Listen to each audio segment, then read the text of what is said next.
Olá, meus amigos, minhas amigas, meus irmãos, minhas irmãs, queridos companheiros e companheiras de jornada. Aqui estamos chegando mais uma vez para mais um momento de estudo, mais um momento de reflexões acerca do Evangelho do Cristo, à luz da doutrina espírita. E por isso agradecemos a Deus, nosso Pai, de infinita bondade, infinita misericórdia, infinito amor, em especial e acima de tudo, pelo dom da vida. Agradecemos a Jesus de Nazaré por esses belíssimos ensinamentos que ele nos deixou. Aos espíritos amigos, agradecemos imensamente pelo amparo, pela proteção, pela assistência que sempre tem nos dado ao longo da nossa trajetória. E não podemos deixar de agradecer a todos vocês que constantemente estão aqui conosco nesta página virtual, em outras páginas virtuais, onde realizamos estudos e reflexões acerca do Evangelho do Cristo, à luz da doutrina espírita. Sejam todos bem-vindos em nome do Senhor Jesus e que possamos aproveitar, todos nós, da melhor maneira possível, estes minutos que nos foram reservados no relógio do tempo para estudarmos o Evangelho do Cristo neste momento. Então hoje aqui nos encontramos mais uma vez para darmos continuidade aos nossos estudos, às nossas reflexões com base no livro de Emmanuel e Chico Xavier, o livro Palavras de Vida Eterna. E hoje trouxemos para as nossas reflexões o capítulo de número 3. E o capítulo de número 3 tem como título Evitando Tentação. Então Emmanuel nos traz aqui belíssimas e profundas reflexões, ensinamentos do Cristo sobre evitar a tentação. Então, antes de iniciarmos aqui estas reflexões com base nas palavras de Emmanuel e palavras de Jesus, onde Jesus nos chama a atenção sobre a necessidade da vigilância e oração constantemente, faremos a leitura de uma mensagem que está no livro Pai, Perdoa-lhes, autoria de Carlos Bacelli e do espírito Irmão José.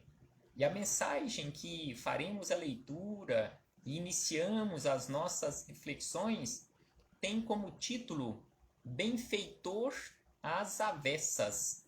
Então aqui, Irmão José nos traz esta mensagem e dá esse título, Benfeitor às avessas, ou seja, como um benfeitor de forma contrária à nossa visão ou de acordo com aquilo que enxergamos, mas na verdade, mesmo às avessas, ao contrário, é um benfeitor para nós ou uma benfeitora para todos nós. Então, Irmão José, ele começa este capítulo número 1 dizendo o seguinte: quem se sente ofendido por esta ou aquela provocação, tão somente coloca à mostra o próprio personalismo na falta de humildade que ainda lhe caracteriza as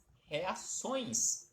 Então aqui, Irmão José nos chama a atenção de uma forma assim tão clara, que todas as vezes que nós ficamos nervosos, ficamos chateados, ou até mesmo chegamos àquela condição de cólera, exatamente demonstrando o nosso personalismo, ou seja, deixando à mostra o nosso personalismo e a falta de humildade. Porque quando alguém nos provoca e nós ficamos desta forma, exatamente demonstrando a nossa fragilidade, as nossas fraquezas, demonstrando em especial a falta de humildade. E aí, Irmão José acrescenta: a fim de que comece a se desfazer da vaidade e do orgulho, a ofensa. Então aqui ele traz à tona a ofensa. E aí vamos ver que esta ofensa é exatamente esta benfeitora, ao contrário, que nos mostra exatamente onde nós precisamos mudar. Exatamente em relação à vaidade, em relação ao orgulho, em relação ao egoísmo e assim por diante. Então ele fala que a ofensa, ao lhe revelar as fragilidades que insiste em desconhecer, é um mal necessário. Então aqui ele fala que a ofensa é um mal necessário para todos nós, porque traz à tona este orgulho, esta vaidade, e deixando de uma forma muito clara as nossas fragilidades. E aí ele diz: pois, caso contrário, continuaria a ignorá-las por tempo indefinido em si mesmo. E aí irmão José acrescenta aí o seguinte: assim, se és facilmente suscetível de mágoas e rancores, convém que avalies a importância de promover certas mudanças em teu íntimo. Sem sombra de dúvida que irmão José está correto e nos coloca de forma sábia estas palavras, estas informações, porque se nós ainda nos encontramos nesta condição de suscetibilidade em relação às mágoas, aos rancores, se isso nos vem à tona de uma forma assim tão fácil, através de uma ofensa às vezes pequena, nós ficamos magoados e guardamos rancor, ressentimento contra companheiros de jornada, sem sombra de dúvida que aí nos mostra e traz à tona, e é preciso que nós avaliemos urgentemente, convém que avaliemos urgentemente a necessidade de promover em nós, não nos outros, mas promover em nós estas mudanças em nosso íntimo, a mudança no nosso mundo interior. Irmão José acrescenta o seguinte: a imperfeição humana é tamanha que, infelizmente, para que dela tome consciência e passe a lhe dar o devido combate, a lei divina, não raro, consente que o homem seja suscetível, sucessivamente golpeado em seu ego, através das inúmeras situações de constrangimento que faceia no cotidiano. Então prestemos atenção como o irmão José nos traz estas informações que, digamos assim, não tem como contestarmos estas afirmativas de irmão José quando ele nos diz que a imperfeição humana é tamanha que, infelizmente, para que dela tome conhecimento, porque via de regra nós não aceitamos, mesmo quando o nosso melhor amigo nos aponte, às vezes de forma amigável, de forma amorosa, os nossos defeitos ou os defeitos que teimamos carregar conosco, nós não aceitamos. E aí nos diz irmão José que aí, infelizmente, para que dela tomemos consciência, Deus permite que sejamos golpeados constantemente no nosso ego, para que venha à tona e realmente nós tomemos conhecimento através mesmo do constrangimento, às vezes à força, nós tomemos conhecimento desses defeitos e tomemos aquela atitude, tenhamos aquela iniciativa de iniciarmos um processo de transformação. E aí, irmão José encerra este capítulo com estas reflexões, nos dizendo que por este prisma, o agente de toda e qualquer ofensa que te coloca em confronto com a tua realidade interior, dizendo-te o que não desejas ouvir e mostrando-te o que não queres ver, pode ser considerado como teu benfeitor às avessas, ou seja, um benfeitor ao contrário. Então, sem sombra de dúvida que a ofensa é este agente, via de regra e quase sempre, é este agente que Deus permite. Não que Deus queira que isto aconteça conosco, mas, infelizmente, conforme o irmão José diz, infelizmente é preciso que isto aconteça para nos chamar à realidade, mostrar a nossa realidade interior, onde nos mostra e faz nós ouvir ou nós ouvirmos aquilo que não queríamos ouvir e que também enxerguemos aquilo que não gostaríamos de ver. Ou seja, a ofensa faz com que isto venha à tona e um dia, sem sombra de dúvida, que nós depararemos ali frente a frente com o espelho da nossa realidade e iniciaremos um processo de transformação. Então, aqui, iniciando essas nossas reflexões com o irmão José, fechamos este parêntese para começarmos nas palavras de Emmanuel, no livro Palavras de Vida Eterna, no capítulo 3, conforme havíamos dito no início, que tem como título Evitando a Tentação. Quando Emmanuel, neste capítulo, ele traz reflexões acerca das palavras de Jesus, anotadas por Marcos, no capítulo 14, versículo 38, quando Jesus disse-nos o seguinte: vigiai e orai para não entrardes em tentação. Então, vigiemos e oremos para não cairmos em tentação.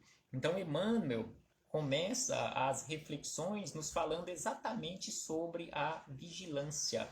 O que significa realmente esta palavra que Jesus nos disse, vigilância? Será que é simplesmente ficarmos vigilantes constantemente e de braços cruzados? Sem sombra de dúvida que não é isto, e veremos nas palavras de Emmanuel, onde ele nos diz que vigiar, conforme Jesus nos disse, não quer dizer que seja apenas guardar, ou ficar ali na guarda ou em guarda.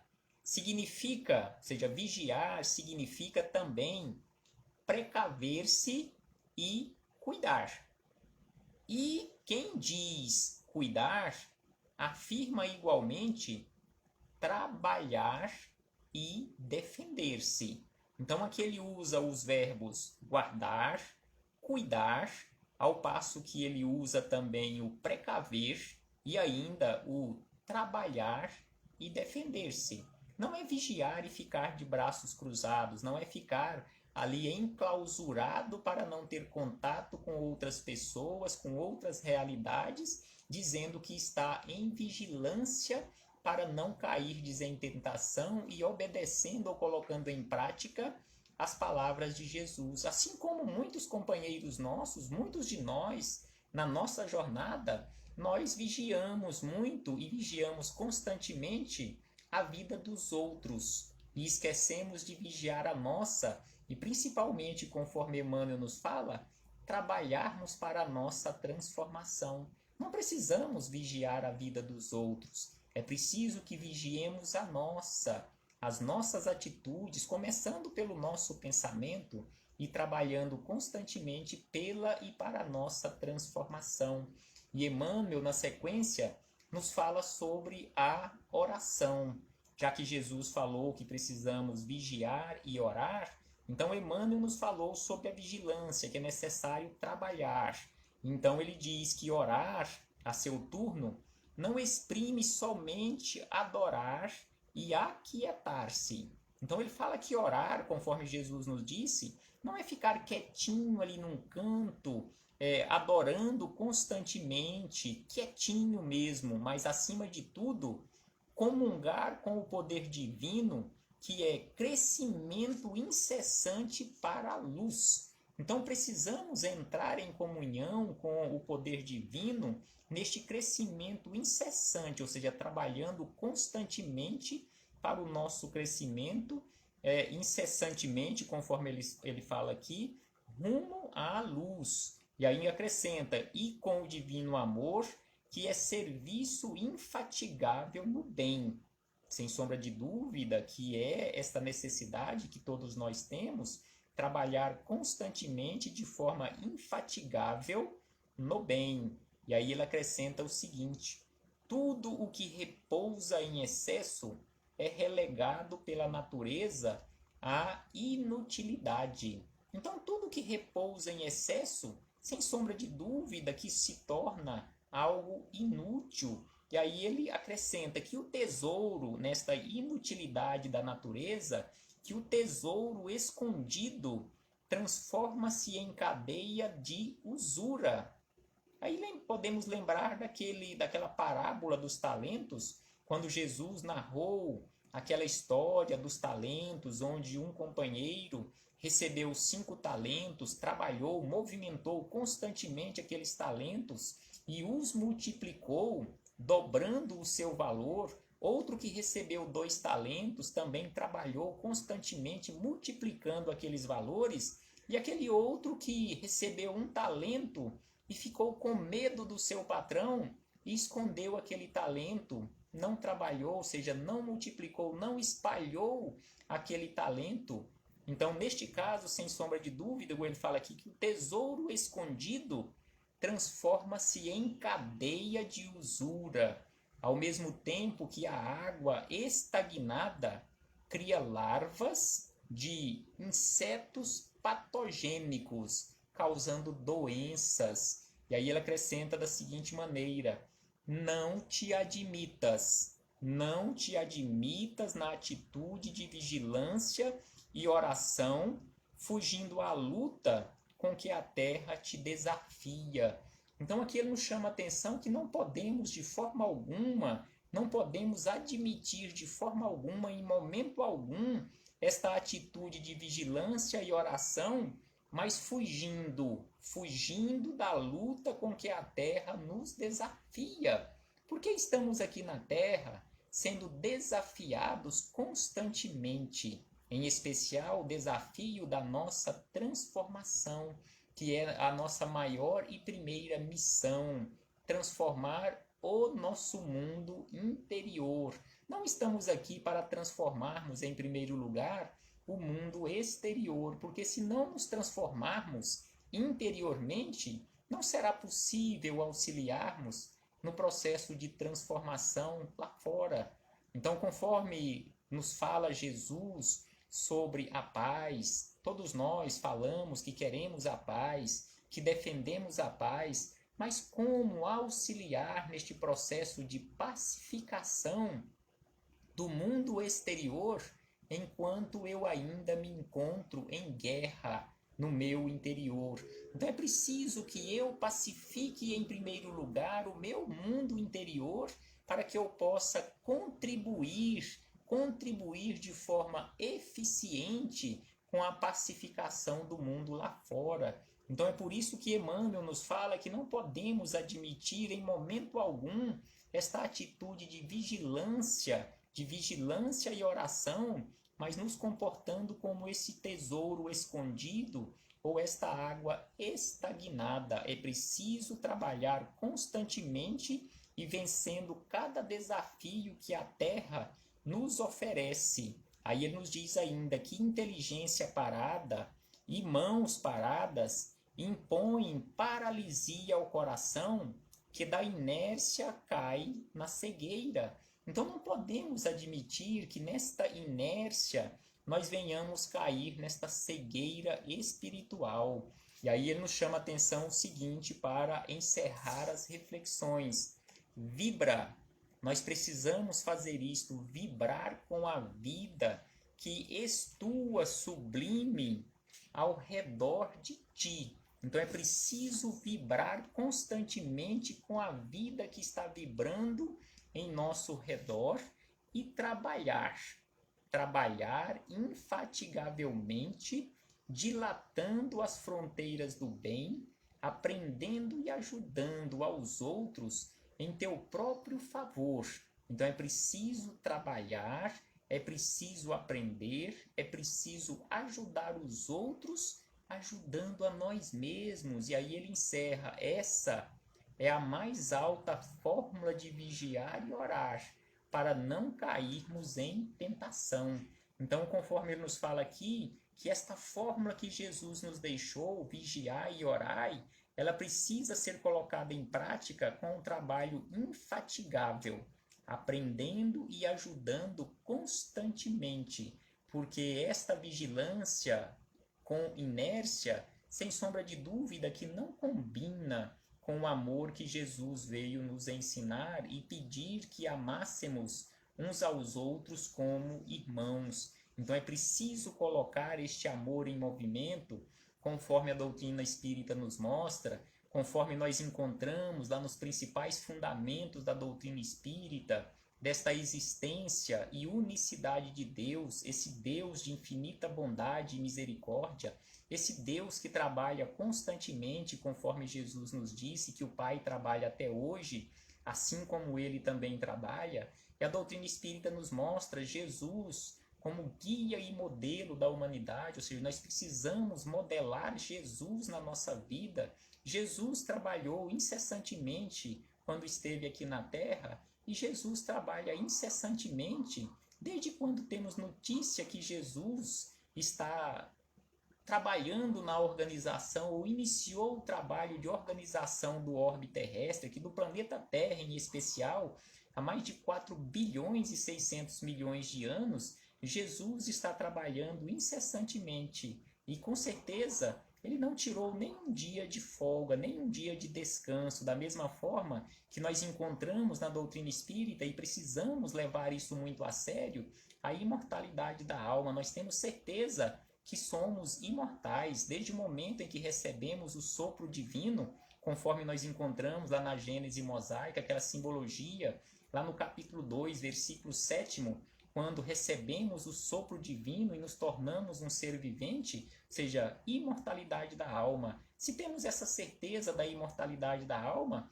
por que não iniciar hoje, realmente iniciar hoje, um processo de transformação verdadeira, para que na próxima existência nós já estejamos numa condição melhor, já em condição de verdadeiramente auxiliar Jesus e não darmos trabalho a Jesus. Sem sombra de dúvida que a doutrina espírita nos mostra como fundamento principal também da doutrina essa comunicabilidade entre mundo material e mundo espiritual, a lei de causa e efeito, a criação, a encarnação e reencarnação dos espíritos. Nós encontramos na doutrina espírita informações belíssimas que nós precisamos constantemente colocar em movimento na nossa vida para o nosso aprendizado e a nossa melhoria.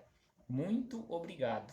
Muito obrigado de coração a todos vocês que estiveram conosco nesta sala virtual, neste momento de estudo, neste momento de reflexão, e que possamos não ficarmos simplesmente nas reflexões, mas levarmos isto para a nossa prática do dia a dia, internalizarmos estes ensinamentos, conforme Emmanuel nos disse aqui, e colocarmos em prática a vigilância e a oração que Jesus nos pede aqui, movimentando isto na prática através do trabalho e ajudar o próximo, ajudando a nós mesmos. Até breve, meus irmãos. Até muito breve, quando aqui retornaremos para darmos continuidade aos nossos estudos e às nossas reflexões. Paz do Cristo esteja sempre conosco e que possamos fazer esforços constantemente para seguirmos as pegadas do Mestre de Nazaré.